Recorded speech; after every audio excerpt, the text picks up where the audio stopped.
गली में जाकर अब खबरदार, अब यहाँ तेरा कुछ नहीं, आगे जमींदार आगे मत समझ लेना। नरसिंह जी कह सकते थे मैं बराबर का हिस्सेदार, मैं पंचायत बुलाऊंगा, मैं रिश्तेदार कैसे करूंगा, मैं अपना हक कैसे छोड़ूं।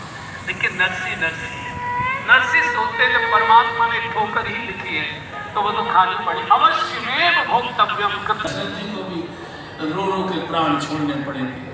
भगवान कृष्ण को भी अंत समय में एक प्रकार से आत्महत्या जैसी ही करनी पड़ी, सबको करना पड़ता है, कुछ बोले नहीं, आंखों से आंसू टपक रहे, देहली के बाहर घुटना टेक कर बैठे, देहली को माथा टेका, भैया ये आपका ही है, आपने इतने दिन मेरा लाड़ प्यार से पालन किया, बड़ी मेरे ऊपर कृपा की, आप कहते कभी आना नहीं, कभी नहीं आऊंगा, माथा टेक कर चले।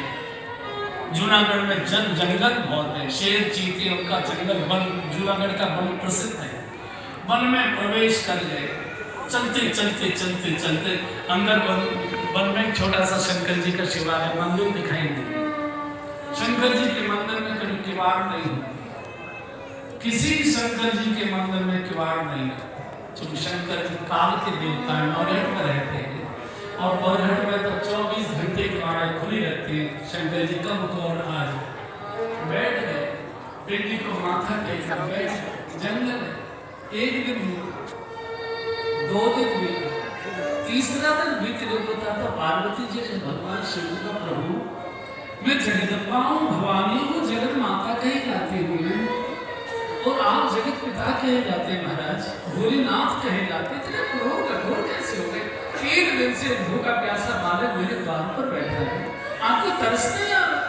भारत की तो परंपरा है, कोई अपरिचित भी आकर किसी के द्वार पर आकर बैठ जाता है, बिल्कुल जान पहचान है तो अभी उसको पानी पत्ता की रोटी पानी की पूछी जाती है। अरे देवी किस किस को पूछोगे, सब अपना अपना भाग्य होगा। बोले नहीं, मैं माँ हूँ। नालायक से नालायक बेटे को जिसको बाप मार पीट के घर से निकाल देता है, उस नालायक बेटे को भी छुपकर माँ रोटी खिला देती है, चुपचाप खा के बता नहीं, माँ को माँ होती है। बोले नहीं, ये मुझसे नहीं देखा जाता। शिव प्रकट हुआ, पार्वती जी का बालक, बोलो क्या चाहते हो तुम हमसे? मांग सकते थे मुझे बंटवारे में मेरा आधा हिस्सा दिलवा दीजिए, मुझे नया मकान बना के रख दीजिए, मुझे ये सुविधा कह सकते थे। नरसिंह जी ने सोचा कि भगवान शिव से पूरा कचरा क्या मांगू, ये तो प्रारब्ध भाग्य से मिलता है, सबको मिलाया और सबके पास से चुना। बड़े बड़े राजे महाराजे भी सड़क पर निकल कर आ गए हैं, कहीं के नहीं रहे, इसको क्या मांगना जो अस्थिर है, तो जो शाश्वत है, कहा मुझे भगवान का दर्शन करा दीजिए, मुझे भगवान का दर्शन चाहिए।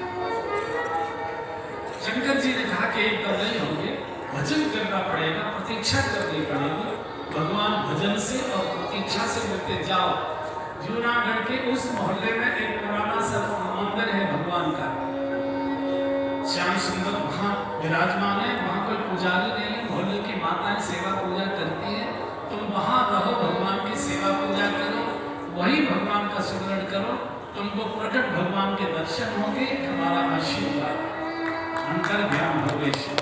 नरसिंह जी पूछते पूछते पूछते दिखाई दे गया छोटा सा मंदिर, भगवान की प्रतिमा, कोई पुजारी नहीं, बैठ गए, बुहारी वाली लगाई, ऐसे बैठे।